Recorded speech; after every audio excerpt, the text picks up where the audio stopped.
I'm not sure if just purely running is going to give me the requisite stimulus and therefore the requisite robustness to feel really confident that I'm going to be able to maintain that physical battle for the full 80 minutes.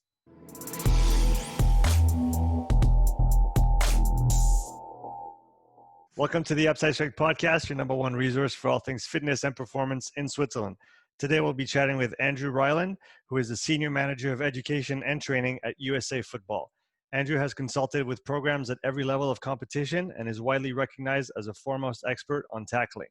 He is a former Penn State linebacker and member of the U.S. men's rugby team and is currently working on a manual titled Prep for Contact.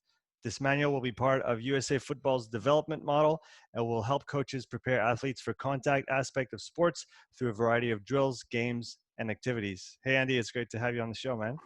Really appreciate you having me on. It's been really cool kind of to get to know each other through the digital means. So now to finally sit down and chat and hopefully some good stuff through the chat we can share with the other people. Yeah, exactly. So to get started, could you give us a brief overview of your background, first as an athlete and then as a coach, and what you do now? Yeah, so I normally include my playing career as part of my background, and not because I think it makes me a good coach at all, but I had a diverse set of experiences which exposed me to some really good coaching, but also this huge breadth of coaching. And so I learned a lot of different models, different ideas, different techniques. And that's obviously influenced who I am and how I coach today. So growing up here in the States, being a bit older, like a lot of us, multi-sport all throughout youth, multi-sport in high school, was the captain of multiple high school teams, and was lucky enough to get a chance to play college football at Penn State University, American football, and was a career backup.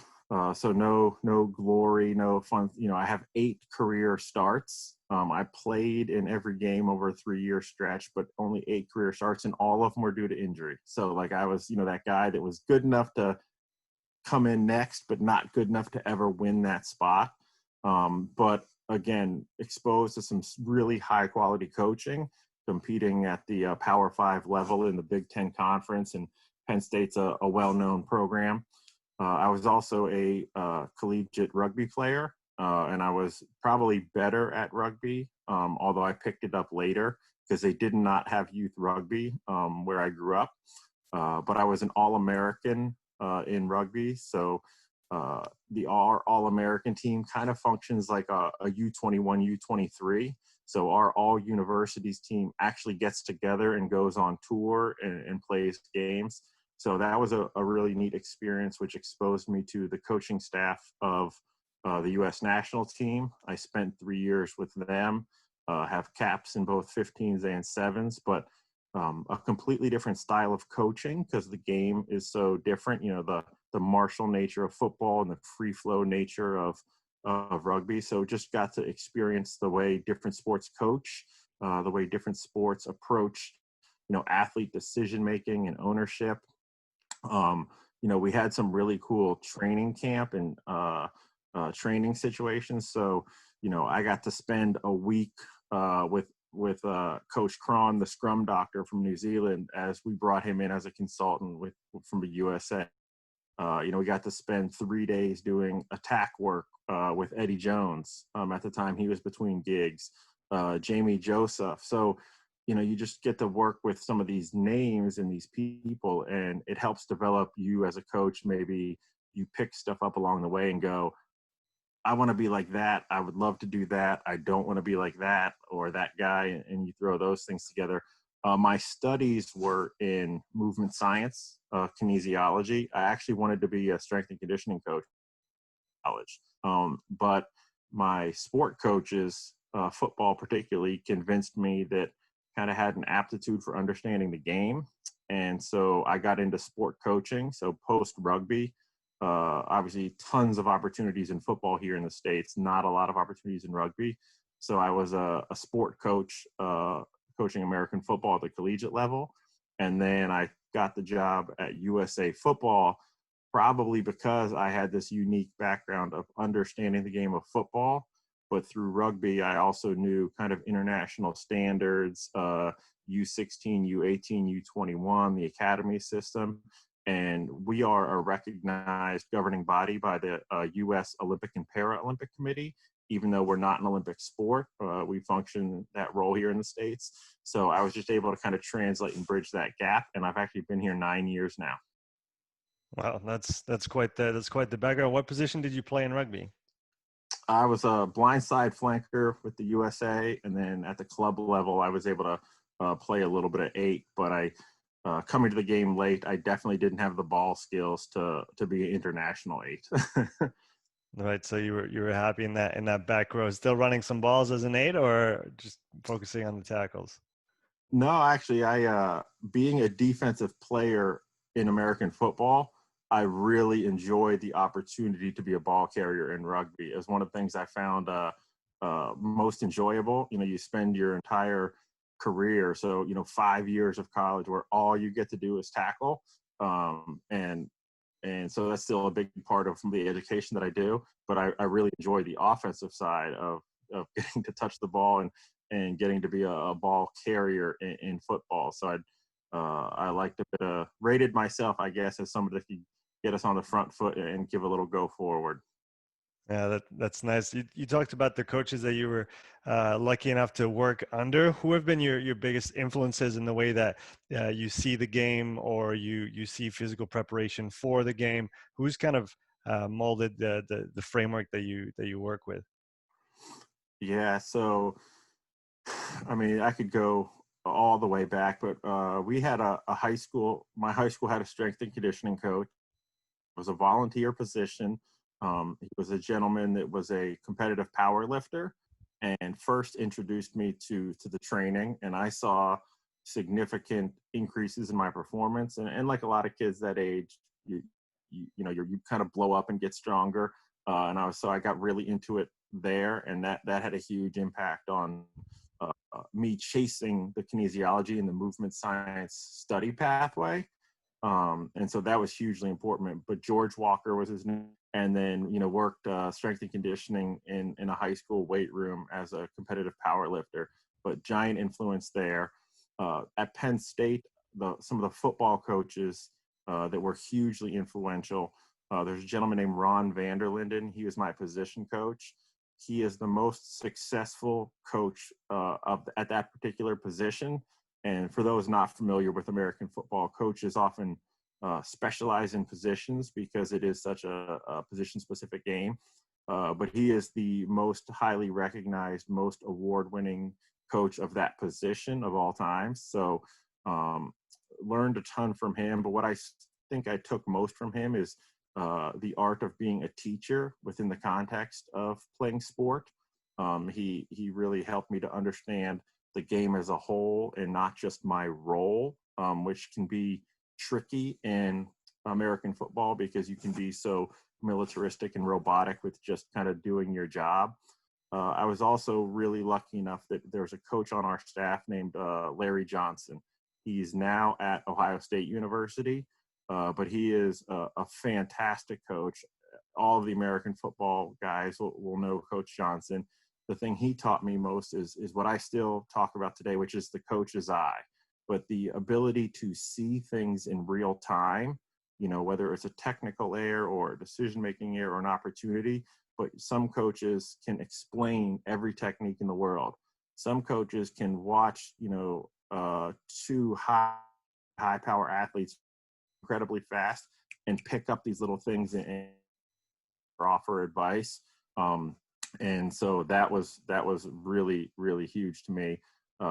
Obviously, Eddie Jones has been a huge influence just because I got to spend a couple of days. It was only 3 days under him, but you get to train under him. He was an attack kind of consultant there. And then I followed his career because of that, because I knew the name and the kind of tactical periodization and how that can fit into sports has been really important. But I'd be remiss if I didn't say the biggest influence was my father, who was a rugby coach here in the States. And so I grew up in a household where those were conversations. That was, a part of our life.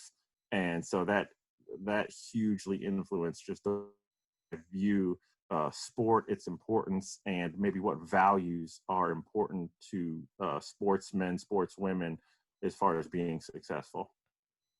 Yeah, I want to dig into your specialty, tackling, contact, specifically in the domain of rugby, because that's the field that I evolved in here in Switzerland. So can you, for people who maybe don't know, can you kind of talk about the difference in the demands of all the contact side of rugby versus just running? Because people always think, oh, if you run enough, you'll just be fit for the game, and then you just go play rugby. But talk about the differences between those two and how you do need to, work specifically on both if you want to be good at both. Yeah, so the term that I like, and it's out there in some of the research, is repeat high intensity efforts. So we know the game has repeat high intensity efforts, and most coaches will be, jump to obviously some repeat sprint ability. How are we managing that process with our athletes? We know that there's a lot of gliding and lower level movements as we're repositioning. And then we have these huge bursts. But because of the tackle and then obviously the breakdown, and for forwards, you can throw in, scrumming, mauling, sorry backs, maybe you get in every once in a while, even a line out lift. You have a lot of high intensity efforts that are muscular in environments, but may not cover a great distance. So if we're in a breakdown and there's two of us and me and you are, you're trying to jackal the ball and I'm trying to clear you out, as far as intensity levels, I'm probably driving my legs and I'm doing some sort of upper body grappling to move you. I'm probably trying my absolute hardest. I'm, exerting as much strength as possible. So it's not about effort, but actually from a power production, a strength production standpoint, we would clearly be in that high intensity effort. We're above 90, 95%, 100% effort trying to move you. But if you're doing a good job, we're not moving. You know what I mean? Like you might be rocked over that ball. And so we're not being picked up on a GPS. We're not covering any meters. There's no distance, but we're both putting out full muscular effort. And we know that muscular effort, results in markers of fatigue, whether it's blood work or whether it's just the effects of some of that battling, that isometric, that, that squeeze, that grapple, that battle on the preceding sprint. So after I come out of that breakdown or after I come out of that maul, and then I have to sprint, there's going to be an effect on the human system. It's a physiological stimulus we have to deal with. And if you look at certain players, especially high collision players, so maybe it's your centers in your back row, maybe it's your tight five who you're not asking to carry the ball. They're just going to be, middle of the field, 1-3-3-1 situation and just hit ruck after ruck after ruck. They're going to have a huge number of high intensity efforts that aren't distance based. We may make, 10, 20 tackles a game. We may hit 20, 30 rucks a game. We may, have so many scrums a game. And all of a sudden you look at like, gosh, in addition to all the meters, I'm going to have a huge amount of muscular and collision based efforts that I'm going to have to get through. And obviously we, aerobic system and clearing and making sure we can generate the needed energy. Awesome. But at some point we also have to prepare the body, not just from an injury prevention standpoint, but from a specificity standpoint, to be able to have repeat high intensity physical muscular efforts that aren't running.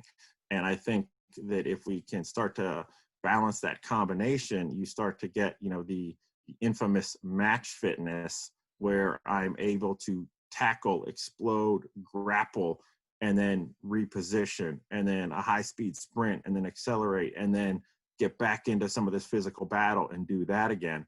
I'm not sure if just purely running is going to give me the requisite stimulus and therefore the requisite robustness to feel really confident that I'm going to be able to maintain that physical battle for the full 80 minutes.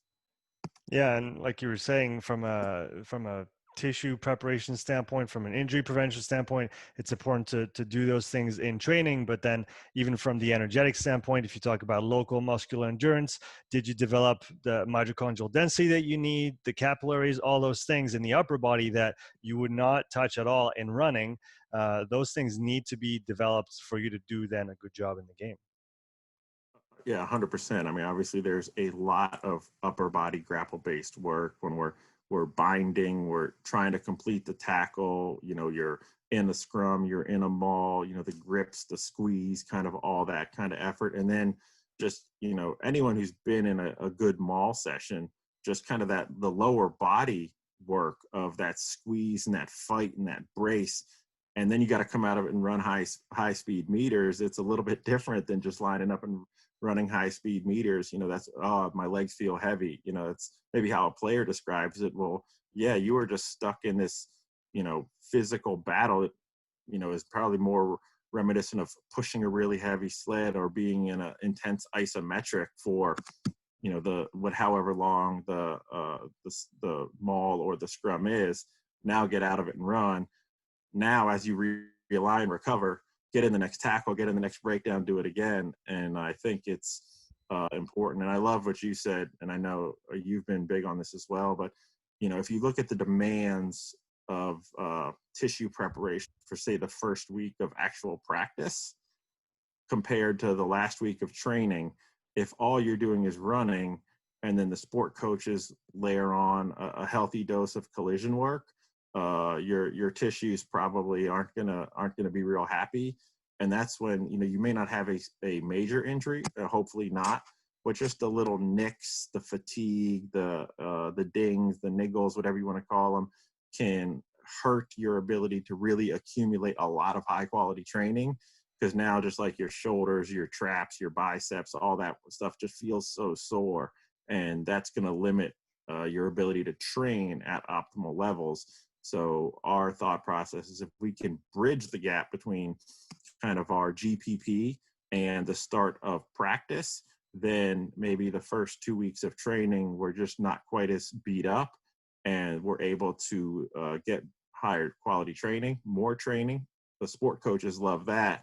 And then we have that robustness to handle it and maybe get to the start of the season proper, in a better place, because we've built a bridge, as we say. We're just trying to bridge GPP to the competition exercise, if you will. So where's our SPE and SDE? And that's where we think this stuff is really useful.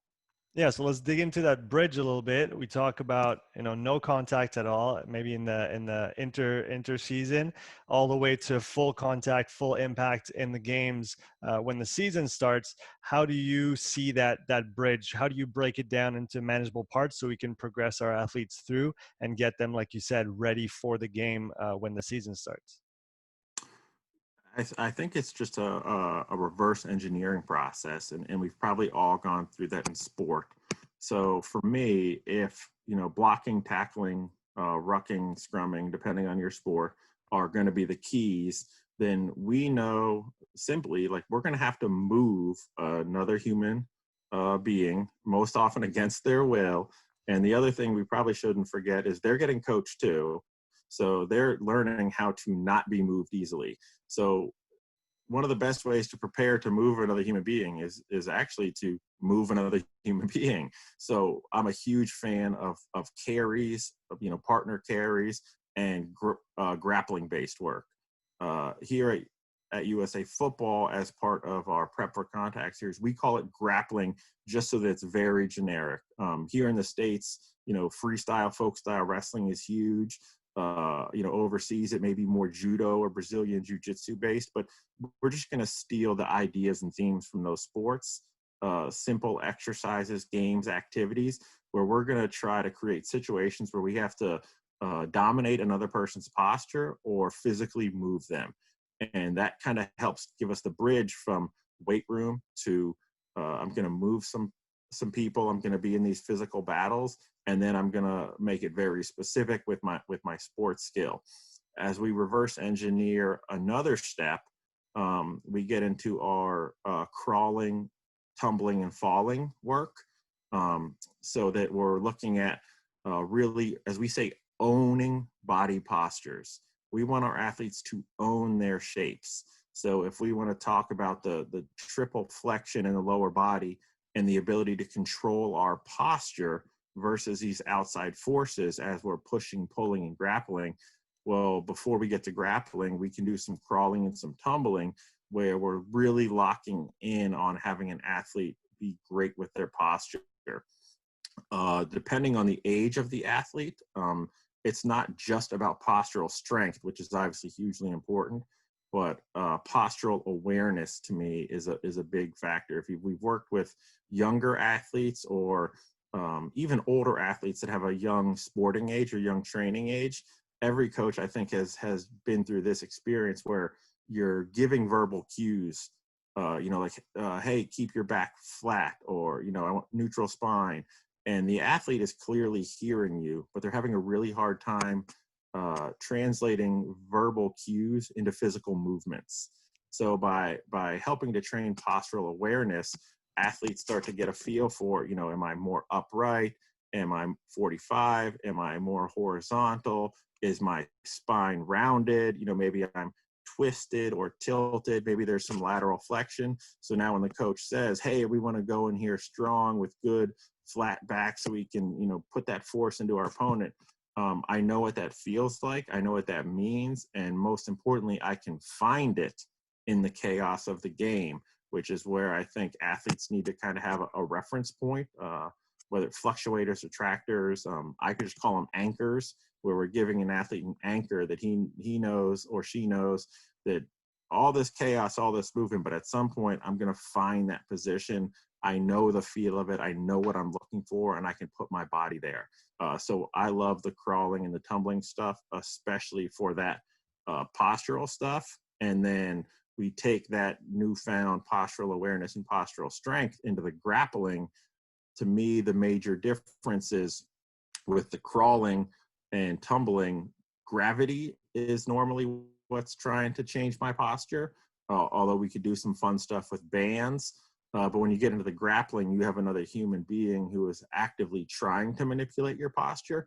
And so that seems to be a nice progressive step of, hey, gravity, hey, bands, now another person physically active, all with the goals of trying to manipulate your posture and manipulate your spacing. And that bridges into full collision. So we have, singular postural awareness versus gravity. We have grappling, where we're trying to change the posture. And I'd call that contact.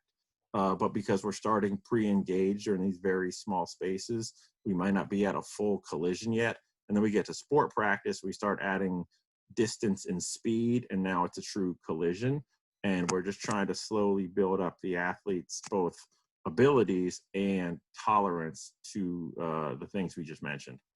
Yeah, I think it's a really important distinction that you make with those three steps: that groundwork first and foremost, the crawling, the tumbling, to kind of manage yourself before you start managing others, and then you start managing others but close up. I remember I did a couple classes of BJJ in Vancouver when my brother was coming over, and I remember finding that sensation of rugby again, but without the, hey, I'm running at you at 8 meters per Yes. second. But it was really satisfying still in that closed environment or closed space, let's say. So I see that as a really good kind of stepping stone to then go into the impact, the tackling, and the kind of full speed training. Can you talk about the really the differences between all the grappling that you can do with your athletes versus just doing gym work, like whether it's upper body strength work or like a powerlift press with a band? I think that's kind of it's got, for me, it's the most flagrant thing when you put those two images side to side: somebody tackling or wrestling for a ball, and then somebody doing a powerlift press with a band. And you just ask yourself, and I was the first to do it and program it until a little while ago, until I started reading your stuff. But just explain to people that might not be in that frame yet, what are the main differences and why it's important to go specific when it comes to preparing athletes for contact. Yeah. So I made myself famous for the Palloff press comparison. I've programmed it. I do them myself, but we have to realize where it falls on the spectrum of GPP, and then from a force production and force absorption standpoint, how limited it is. So it's a great, kind of starter tool, but ultimately we have to get more specific. So some of the things that I think we should think about is, again, going to the reverse engineering process. What are some of the major things that happen in collision and in contact that aren't always that we can't replicate in the gym? First is going to be the magnitude, right? And that, no one can pal off press, so an anti-rotational exercise, the amount of force of, a second row or a back row forward running into your left shoulder, and he's trying to turn your shoulders and continue to get down the field. And you have to be able to brace, be strong and fight anti-rotation. We'll say collisions on my left shoulder. So it's, it's one side of my body. It's definitely a rotational force, but, this is all of a sudden a 120 kg athlete running 8 meters a second. I can't mimic those forces with some of our traditional weight room exercises. I joke around and I say, like, unless you're doing Russian twists with another human being, and none of us are picking up, a 250-pound dumbbell to do those, like, there's a gap. So getting engaged with another human who can exert those kind of forces on you starts to be really important. The other things that I really like to think about are the impulse factor of sport.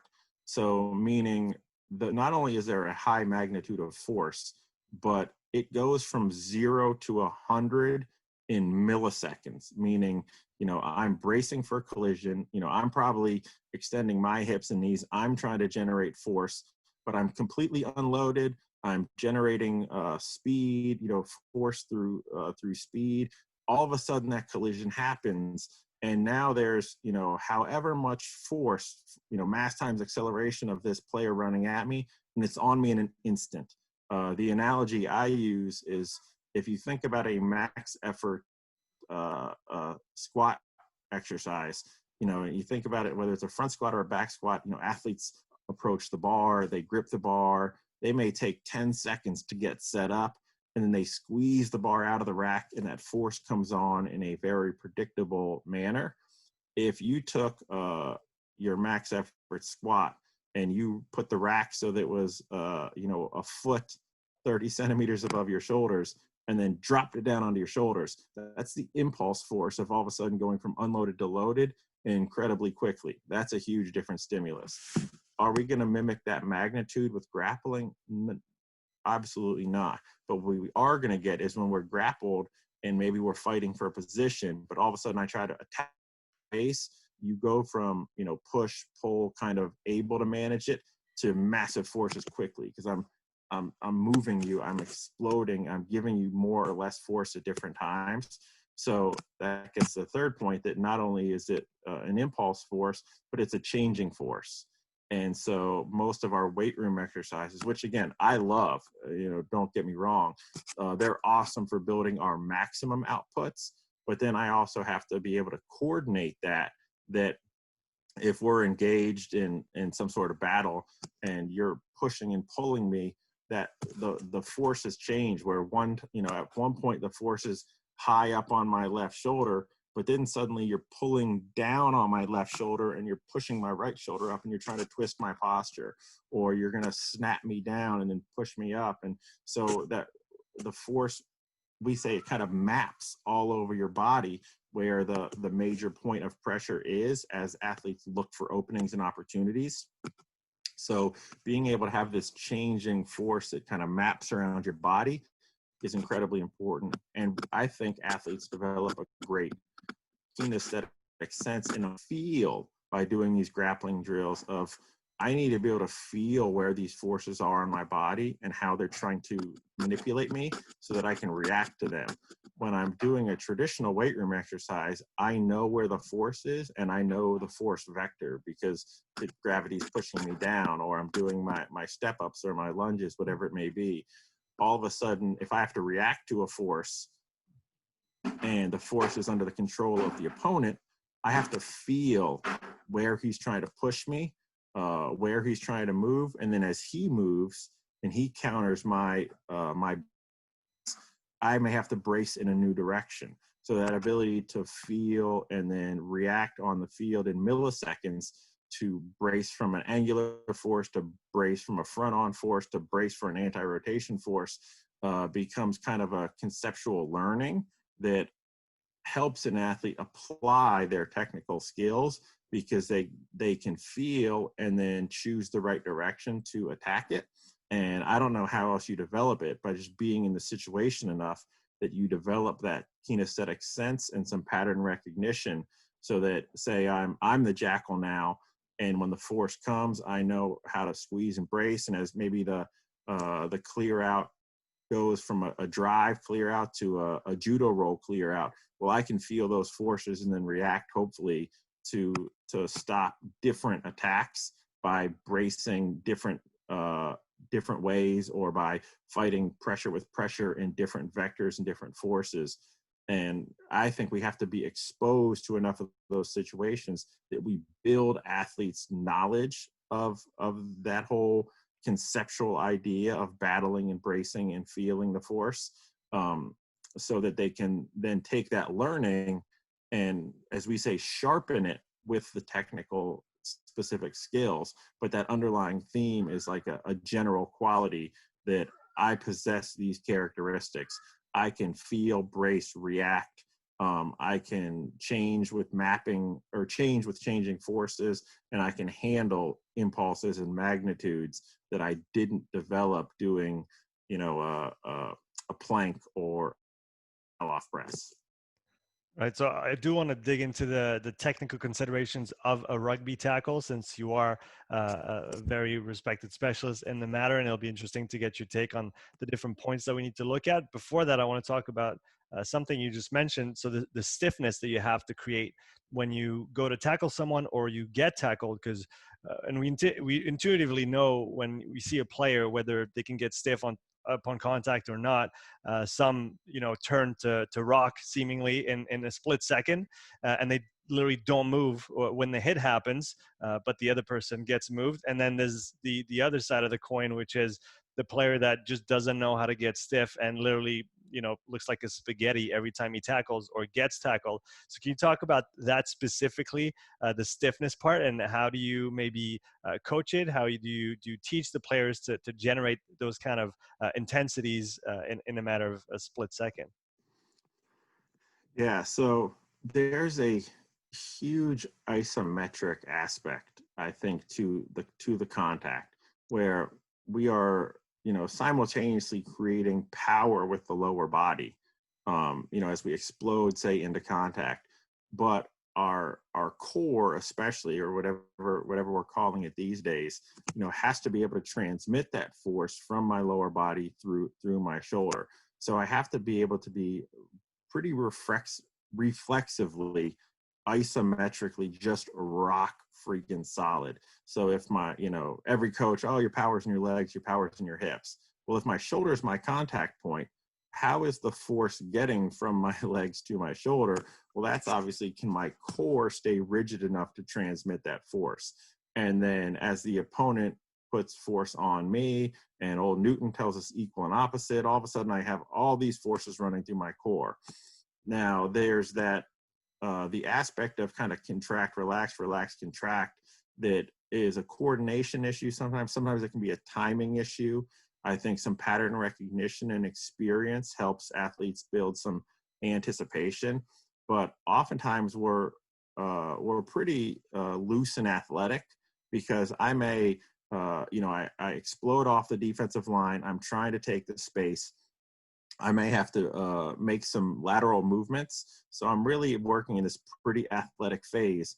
And then all of a sudden I see the ball carrier commit, and I have to get my cleats in the ground, and I have to race for that oncoming core or oncoming collision. So the ability to be athletic and have movement as needed to position myself, and not just off the line and laterally, but then also changing my spine angle to match the collision that's upcoming.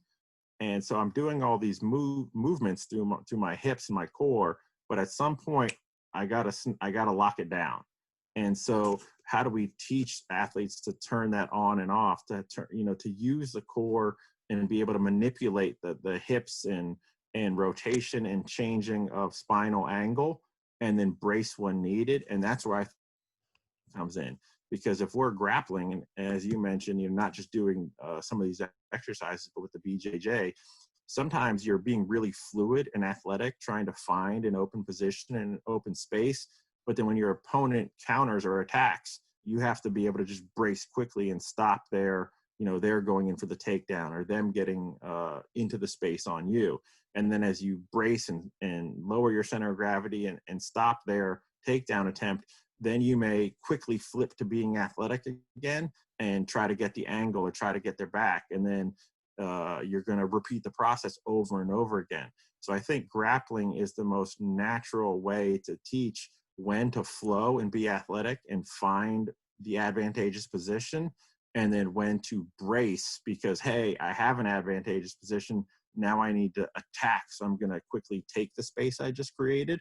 And I want to do that with good posture, obviously, so I can beat my opponent by transmitting force into him and knocking him to the ground or moving him backwards, whatever the drill demands.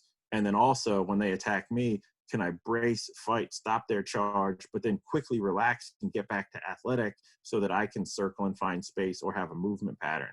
To me, that's really what sport is this interchange between what we call brace and flow, and being able to be athletic and then being able to work that isometric. And it has to be unpredictable. It has to be kind of acyclic. It has to be in response to my opponent, whether that's my opponent's physical pressure or whether that's response to an opponent's maneuvering, which makes me have to counter maneuver. That is the essence of contact in sport. And so if we're looking at specificity, I could do, some, paddle off type press where we're having some perturbations and it's contract, relax, but it's not in context of an opponent. So it's going to lack some transfer, where I think grappling is clearly going to give us the most transfer as we go from GPP to SPE to competition exercise, by allowing us a more natural feel and reaction. And you truly get the brace and flow repeat concept as you would in sport. Yeah, so let's dig into the tackle now, the rugby tackle specifically. When you look at somebody executing a tackle, what shapes are you looking for? What positions are you looking for? Where do you want the feet? Where you want the arms? Can you just go through the full breakdown of how you see the skill in and of itself and how you break it down? Yeah. So again, I'm just like the luckiest guy in the world. I think I've had some great experiences, as I mentioned. So in 2015, over here in the States, the Seattle Seahawks started talking about rugby tackling, released a couple of videos, and made it very popular. Well, because I had experience in both sports, I suddenly became like a guy who might know some stuff. And so people wanted to chat. Then in 2016, a gentleman named Richie Gray, Scottish guy who was the contact coach for the South African Springboks during the World Cup, came over to the States and spent 2016 with the Miami Dolphins. The funny story, it won't be too long, but an email came to our CEO. He comes and stops me in the hallway one day and says, "Hey, there's a guy at the Dolphins who wants to talk to you about some tackle stuff." And I was like, "Okay, cool." And we get quite a few, solicitations at USA Football around this kind of stuff. Well, the email came across my desk. I think it was 2 or 3 days later, before the CEO forwards it over. He's a busy guy. And all of a sudden I look at the name and my eyes get huge and I like run down the hallway and I'm like, "We have to take this meeting. I'm pretty sure I'm the only person who knows who Richie Gray is. Like, he's just coming out of the World Cup with the box. You know what I mean? Like, we got to go." So I've spent the last 4 years really under the mentorship of Richie Gray, who is an absolute genius, by the way, when it comes to this stuff, kind of sharpening my skills. And his system, which we at USA Football have adopted, breaks down the tackle into 5 key areas. And no matter what tackle type, no matter what tackle finish, no matter the situation, I think we could probably agree that these aspects happen in every tackle. The first one's going to be tracking. So I have to effectively get to the ball carrier or to the spot of contact. The second one is prepare. So that's where we talk about that ability to dynamically find shapes. And a lot of athletes may be really good at, maybe they're super athletic and they can get to the spot, but they take contact in poor positions when we start looking at spinal alignment, that kind of that good postures or the setup of their feet. Third one is going to be the connection phase, where we're actually meeting force with force. We're going to connect our shoulder, connect with the opponent. Fourth phase is going to be acceleration. We have to continue to create force so that, that initial impulse force, if you're playing against a good player, is not always going to win. Our method of continuing to create force is being able to continue to push through the ground. And then we're going to have to finish the tackle. So at some point, we're going to have to take it to the ground. If things go well in the connection and acceleration, maybe we're driving them back and going on the ground, but we're also going to have finishes for other situations. No matter how much you train, you're not going to win every collision. And if you play long enough, you're going to come up against someone who's better than you. So when you look at track, prepare, connect, accelerate, and finish, that's kind of how we think you can look at every tackle. And from a high level overview, say like, okay, where was the breakdown? Hey, we never got to the spot. Like all we could do was dive and lunge and grab and, try to get them on the ground. Well, that probably was a tracking error that led us to have those other things kind of be a little bit wacky. We could get to the spot. We could have unbelievable posture. Our shapes could be great, but we could have no explosion and no connection. And we just absorb all the force. And even though our posture was great, at some point, Newton wins and whoever has more force, I get knocked back. All right, well, so we had a connection issue, but we were in good position. We often see athletes who have great connection, but then they leave their feet very early. So they lose their ability to accelerate almost instantaneously. I use the analogy that we're playing poker and we push all our chips on the table. We have this great explosion, but if we don't win that initial connection, we have no get out of jail free card because we put everything into the connection. There's no way to continue to create force because we don't have cleats in the ground. We can't utilize any leg drive. And sometimes players do everything right and they can't finish the tackle, and maybe that results in an offload, or maybe that just results in them, the opponents getting on the front foot because they're able to continue to drive, gain positive meters, make our defensive line reset just because we couldn't finish it. We couldn't get them on the ground appropriately. Yes, are there times when we're going to suck up that tackle a little bit, maybe isolate a player and go for a steal? From a tactical standpoint, absolutely. But that's part of the decision-making process. So we teach multiple heights of tackles as well. So I think athletes, and this is why I'm so big on posture, athletes need to be able to master kind of a multitude of postures. I may be going for a choke tackle or a chop tackle. And so that's going to drastically change my spinal alignment because my strike zone might be, in at the ball or kind of through that pec area, or I might be trying to come straight through your thigh boards. Well, that target is going to dictate my posture quite a bit. And so we think the multifunctional tackler, to steal a line from Richie, has to possess both dynamic accuracy. Can I put my shoulder where I want to in space, and the ability to achieve different postures as the opponent presents us with different targets, right? So I may want to have a choke tackle, but if I have a second row crashing through the midfield and he's just decides he's going to get low, he's got two hands on the ball, he's going to give me the old, forearm elbow shot, and he's not caring about being evasive. He's just going to let you know that, like, hey, a couple times this game I'm coming through the midfield and I'm going to test your physicality. Like, the choke tackle may not be the best situation. Maybe you catch somebody, off the back of a ruck and they're in a poor posture. They're standing upright, and it's a great time for me to choke tackle and tie up the ball and slow it down. So there's the decision making and the ability to do that. But generally speaking, I need iron rod through the spine.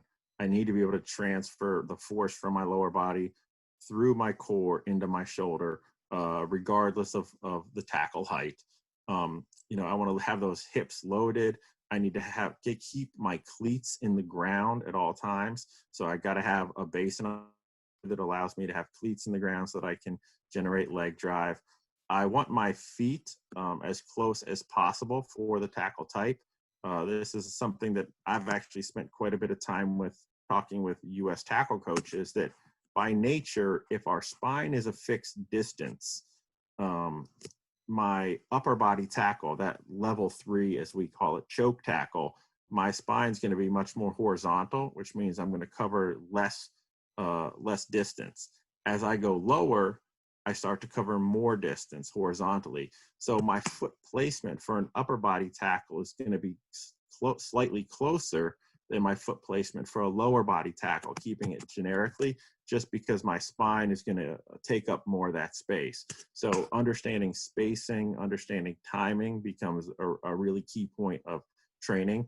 But the old analogy was, foot in the hoop. We want to get our foot in the hoop. I think it came from an old drill where they put like hula hoops around tackle bags, and you want to get your foot inside the hoop to ensure you're close enough. I'll be honest, I tell most of the American football guys, you want your foot in the Madden circle. So anyone in Madden video games, the player you're controlling has a little highlight around him. If your feet aren't in the Madden circle, you need to keep tracking.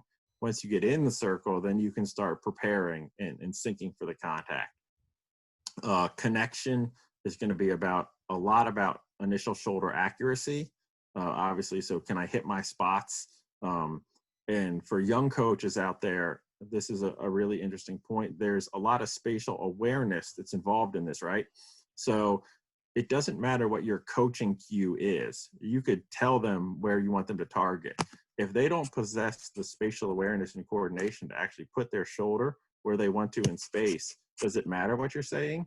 And so sometimes we got to take a step back and reverse engineer and build some postural awareness and some spatial awareness, so that when you say, hey, we want to tackle, at the belly button, through the short rib, down at the thigh, they can actually put their body where they want to and achieve that accuracy. Obviously, there has to be some physicality to it, so we need to address the power aspects. There's some mentality stuff that we want to address in the connection, as far as the willingness to do the job. Not everyone has to love contact and be that blood and guts player, but there has to be a willingness. I think that often comes from confidence and having the correct skills. Then our ability, and this is where I like some of the crawling as well, that if we want to have effective leg drive on a level 2 tackle, which is going to be our lower body tackles, you start to think about the postures, and you start to say, are our athletes comfortable generating force and taking multiple steps in these elongated horizontal postures? And for a lot of players, they're very used to accelerating in our traditional sprint mechanics positions. But when we change those postures radically to mimic a thigh level tackle, it's much more difficult for them to control their posture, control their core, and continue to take positive steps without kind of stepping over themselves and just bailing, and then they're dragging their laces on the ground, and they're not running their feet or accelerating. And then our finish is, in a lot of ways, can come back to some of our grappling.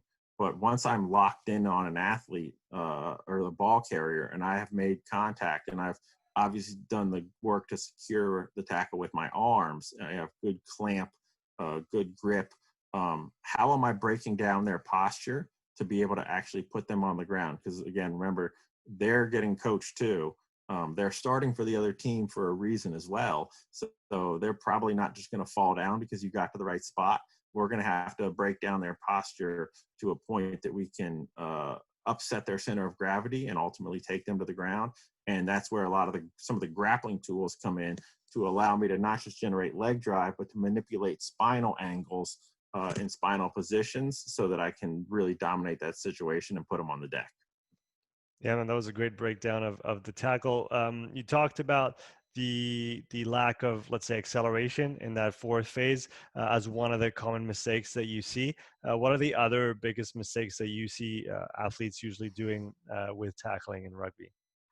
Yeah, I would say leaving their feet first and foremost, just kind of not keeping their cleats in the ground is huge. We and it's probably like the number one issue I see everywhere. The other thing is I believe there's a psychology. This is my personal belief on throwing the arms really big and wide. So I'm coming into the tackle. We've seen high level players, and if you see drills, they're keeping their hands in tight. We call it boxer's hands, but their hands are in tight, and we're trying to punch those arms as tight around the opponent as possible. But if a player is afraid to miss, they often throw their arms big and wide, like I'm casting this net, I'm going to get them. There's a couple things that I don't like about that. One, when I cast that big net and I get my arm kind of way out here, I'm really kind of opening up that shoulder joint. I want to stay as tight as I can so I'm strong and I have this great, strong strike surface that's going to transmit power. Out here, I'm a little loose, I'm a little wobbly.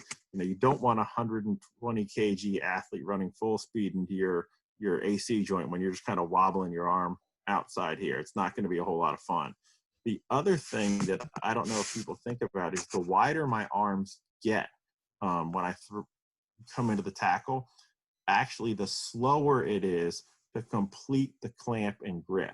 The tighter I can throw my arms into the tackle, and we use the term punch, trying to stick with that boxer steam, but keeping them short, sharp, and crisp.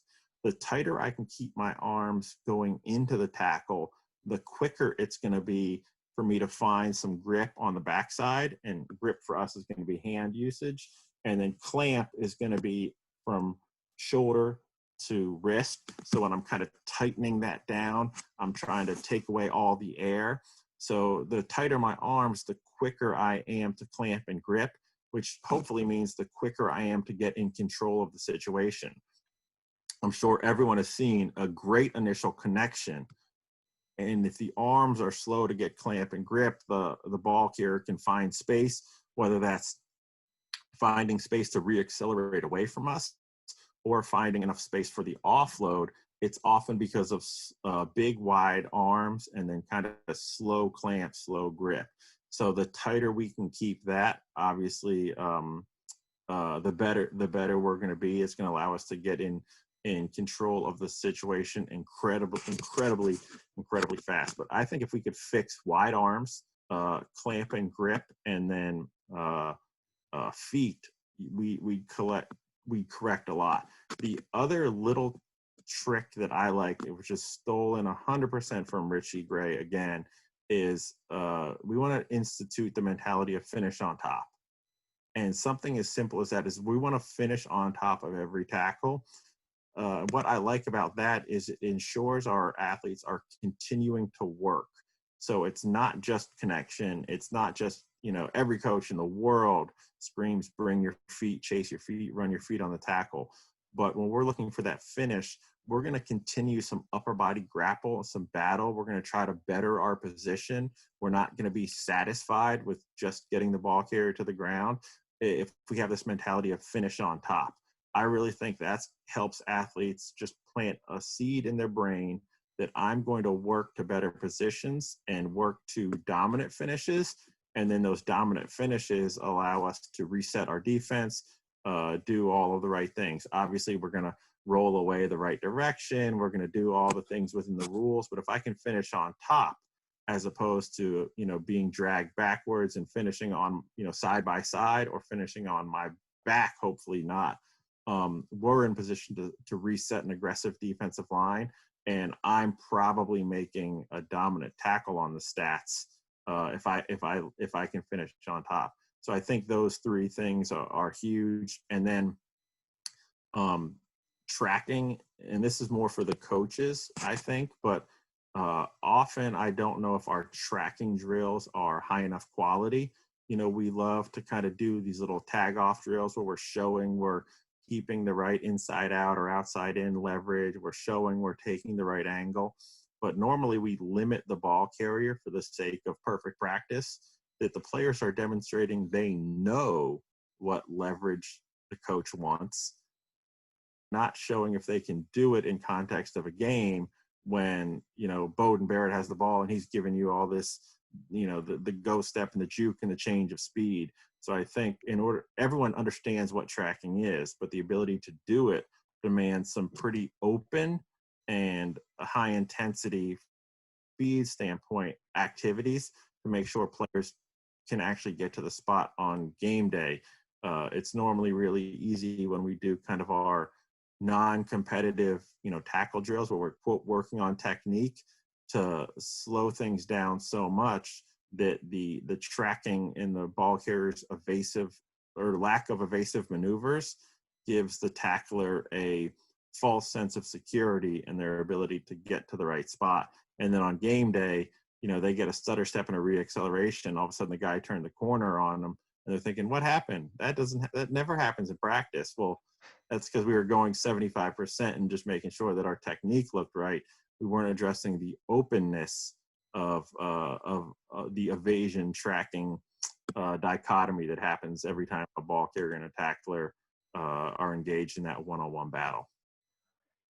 How do you deal with players who struggle, who have that blockage with the contact, the tackling, the impact side of things? Is it something where you talk to them on the side? Is it something where you kind of start them back down at the bottom of the let's say the progression in terms of tackling? What's your way of dealing with those players? Yes. So something that we taking from our football development model and our youth development model that I think carries all the way up is confidence. And so Dr. Eric Corum, who is a friend and who's really active on social media, has a great talk on stress inoculation. Right. And that, just like psychology, there's a stress inoculation cycle that happens with contact. And some players, fear the worst, or they fear it's going to be uncomfortable. So I'll steal his analogy because I really like it. But if our only training was the competition exercise, you're going to be scared out of your wits and you're not going to enjoy it. So imagine if without any training, we went up in an airplane to 10,000 feet and we're like, all right, to learn to parachute, you got to parachute because parachuting is hard and scary. So let's just get over it. And everyone's going to be like, whoa, what the heck is going on? But if, we do the ground training, we do the education, maybe we take you to some of those jump towers, where you jump from 100 feet, then you jump from 200 feet and you're on one of those, rope slide kind of swings. And maybe I take you to one of those air tunnel kind of parachute things, and you get to do some of the free flow in this air tunnel. And I teach you all the skills, and I slowly build up the height and the speed, and I inoculate you to those stresses. Now, when we come into your first jump, you're still going to be nervous, but the inoculation and the skill building makes you feel a lot more confident. And I think the same could be said for any contact skill in any contact sport, is that are we doing a good job with stress inoculation? Meaning, are the speeds, the intensities, and the distances manageable for the athlete so that they start to build up some kind of inoculation and feel comfortable there? And then the technical teaching has to be good enough. And this is where coaches often want to blame the players, and maybe sometimes it's a hard look in the mirror. Is the technical teaching good enough that the athlete feels they have the skills to actually do it well? And if an athlete feels like they have the ability to do the job, they're often going to have an enthusiasm that coaches mistake for toughness or being a hard man or versus being soft. And it's just because they know they can do the job, so they're gonna engage in that situation. Where those who have fears and panics about the ability to do the work, are often the ones who flinch, who shy away, who aren't really comfortable there. So we say athletes need to be calm and comfortable in contact before we move them to collision. So that goes back to kind of our grappling progression, that our athletes are comfortable in the friction, the force, the battle of being engaged with another person.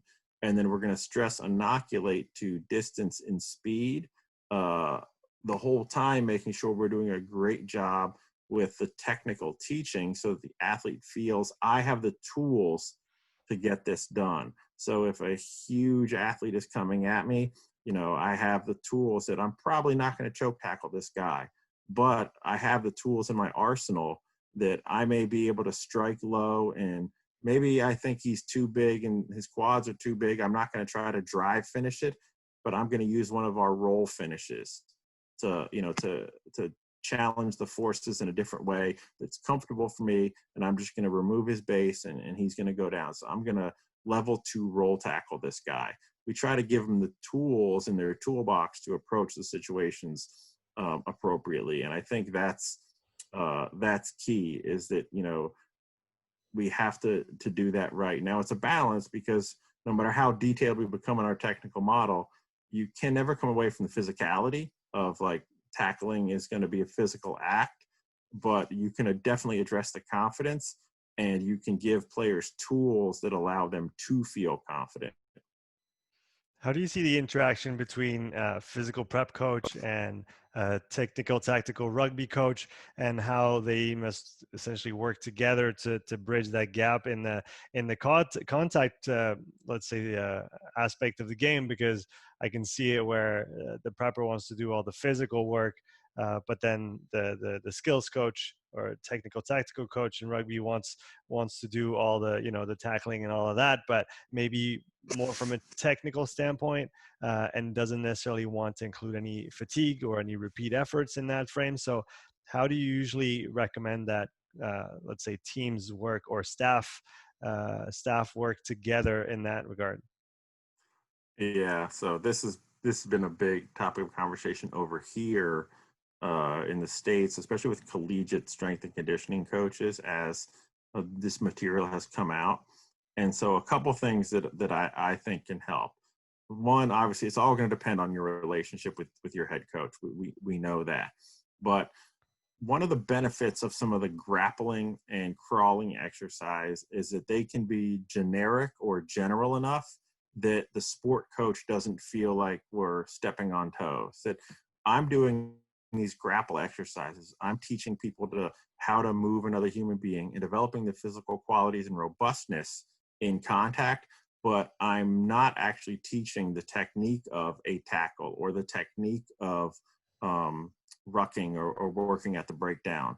And some coaches are going to have to utilize that approach, because the sport coach isn't going to want any of that technical influence. So we're going to have to keep it general and say, I'm building the underlying physical qualities that they're going to use in tackling and they're going to use in the breakdown.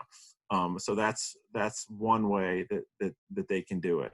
The other thing that I've advised people to do is to talk to the sport coaches and say, if you have the kind of relationship where they're not going to let you, or they don't want you involved in any of the technical side of things or addressing tackling, is to say, oh, okay, coach, can you please teach me how you teach tackling? Like, can walk me through your teaching progression. I'm not going to teach our players tackling, but I want to know what body positions you want the players in, what actions you want with the upper body, how you're teaching them to position the legs or generate leg drive. And my job as a strength and conditioning professional is to come up with drills and activities that'll strengthen those movements. So if I know the postures you want, I can create activities and drills that'll challenge those postures. If I know you want to be able to accelerate your feet and have a drive finish on the tackle at this body height, I can work with to create games and drills that the athletes will have to drive their feet in that exact body position. Now I'll keep it general, so maybe we're pushing a prowler, but we're going to do it in the body positions that you say are important to you. and you say that you want to do XYZ with your upper body. So we're going to create some grapple games that are going to strengthen the forearms, the grip. Maybe it's that lat kind of cave in where we're locking them down. And I think that can be a really nice bridge, and it helps kind of build some nice understanding, and just say, like, look, I'm not going to be the technical specialist, but I need to know exactly where they need to be strong and what body positions you want them to play in. And then I'll deliver you a player that can handle that. The other thing that I think is important is there's a bit of the sales job too, that if we do some of this grappling and some of this tumbling, I'm delivering you a more robust athlete. The more robust athlete can then manage the stresses of training. That means you're going to get more technical training with your players, because they're not going to fall apart after every contact session, because their shoulders, their traps, their whatever you're doing that day, they're resilient enough to be able to put in some hits and put in those things. I've also advised for coaches or strength and conditioning professionals who don't have the greatest relationship, that there is some sneaky ways to do this, if you will. And so maybe your coaches aren't going to give you like a contact prep block in practice, or they don't want you leading a grapple, a 5 to 10 minute grapple block at the beginning of training. These things can be great. We call them late stage warm-ups, where a lot of times the strength and conditioning professional is in charge of the warm-up. And so after you really get the boys or gals fully going, fully gassed up, and maybe your last couple of exercises, the part of the warm-ups, are some grapple exercises. And our reasoning is that we need to make sure that their upper bodies and their contact abilities are fully primed and fully warmed up, just like we would our hamstrings, before they go into their technical work, where you're working on coach, you're working on the breakdown today. I got to make sure I get the guys and gals shoulders, upper back, trap, scapula warmed up. So after we do our movement warm up, we're going to do 2 crawl variations, and then we're going to jump into a quick grapple variation, so that when they go to breakdown work, I know that those first couple collisions, they're going to have some juice and some stuff going up there, and they're ready for. So that's kind of a way you can microdose it and institute it in there. I've told coaches I do prefer kind of that standalone block if you're teaching new activities. But once the athletes have mastered the activity, or maybe not even mastered, once the athletes know exactly what you expect out of the activity, it's really easy to plug it into the warm-up. It's really easy to say, like, all right, here, boom, we're going to hit this, boom, we're going to hit that. And so you can incorporate into the warm-ups. I feel like you only need that dedicated space when you're teaching a brand new activity, because you probably don't want to waste your warm-up time, like outlining, here's the drill, here's the goals, here's what we're trying to do. But like some simple pummeling, some body locks, maybe some competitive shoulder battles, like once those are taught, those make great warm-ups to get the team ready for the contact that's to come. And then as a strength coach, you're looking over the course of the days and the weeks and saying, okay, I'm microdosing these little exposures to it almost every training. And I do think it's an important part to warm up the contact skills. Like I mentioned, most warm-ups focus generally on the movement skills and the movement mechanics. And for football and rugby, my 2 sports, it makes sense that we're going to warm up the core, the shoulders, the upper body that's going to be involved in the battles that are going to come at the training session that's to follow. So let's do some contact specific warm-up. And again, keeping it contact and not collision is normally a huge thing for the strength and conditioning professional, because as soon as you move to collision, it starts to look like sport. If you don't have that relationship with your coach, they're going to think you're into the sport realm. If you're starting pre-engaged and doing some grappling and some contact work, it can look general enough and like an exercise enough that you can get by with it. And I hate to be saying some of this stuff, but it's the realities of where we work and how we operate. So these are just some ideas for coaches who may think about wanting to implement some of this stuff, but might not feel confident in their abilities of the head coach to kind of give them the go ahead to do so. Here's some ways you can kind of sneak it in and work it in. Yeah, I like the idea of microdosing, kind of follow or in the same line of thinking as Derek Hansen with microdosing sprint work. If you don't have a lot of time to allocate to it, you can still get some meaningful, work done even with 2 or 3 minutes if you structure it properly. Yeah, and this is where the coach's eye comes in as well. So if you're, again, using broad brushstrokes, if you're the strength and conditioning professional and you have a sport coach who every Tuesday is just going to get after the team, and there's going to be a high collision load in training, and we're going to do tackling, we're going to do breakdown, and the forwards are going to have all work. Like maybe you feel like they don't, that a simple contact warm up is awesome, but they might not need the work. You may have a sport coach who is so concerned, maybe we'll go the opposite side. They're so concerned about injury that everything is like tag off and versus air, and it's all skill and speed. And you're thinking, I don't know if we're going to be robust enough to the season. Well, then I may program some more grappling and some more tumbling into to try to give them what they're not getting in training. So sometimes there's that balance of saying, okay, super light microdose, just warm them up because I know coach is going to blast them. Or, man, it's been like 2 weeks and we haven't done almost any real contact outside of the game. I think we need to start dosing the appropriate amounts here. We got to keep and build this resiliency. We're going to tumble, crawl, and grapple today as part of warm-up. And that's where the coach's eye of the professional at S&C will help manage that process. But it's something that I think needs to be thought about for sure. Like, all the new models and tactical and high performance stuff that our S&C work has to take into account the field work and what's happening there. And hopefully we're fit apps and we're not overloading what they're already getting a ton of. I want to finish with a few general questions before we get off the call. So I want to get your point of view on things that you don't like currently in the performance or the sports field. What are things that kind of irk you if you had to pick one or two that kind of raise the hair on your back? Yeah, this one's simple for me, and I've actually started. There's not a ton of them, but I have a few tweets out on social media where I say like the gray man strikes again, meaning the world's not black and white. We're normally somewhere in the gray, and I think we've become so polarized in almost everything.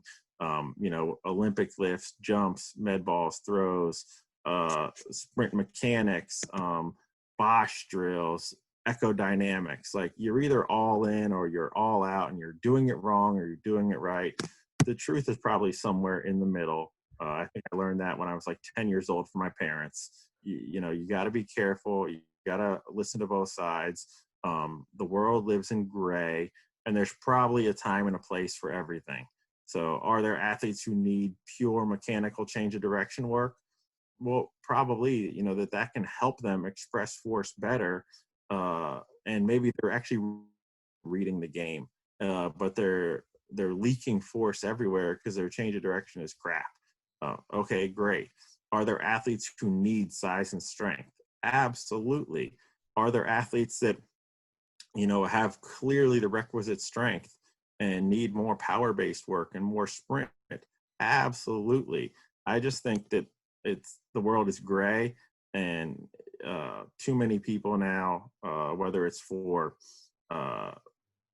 egotistical reasons, simplicity reasons, or maybe just to start a cool conversation on Twitter, have forgot about the gray area, and it's one big time cool thing or not. So I'd love to see a little more thought about the gray, why, when, and where, and then let's just kind of be understanding that everything's a tool, everything is probably useful.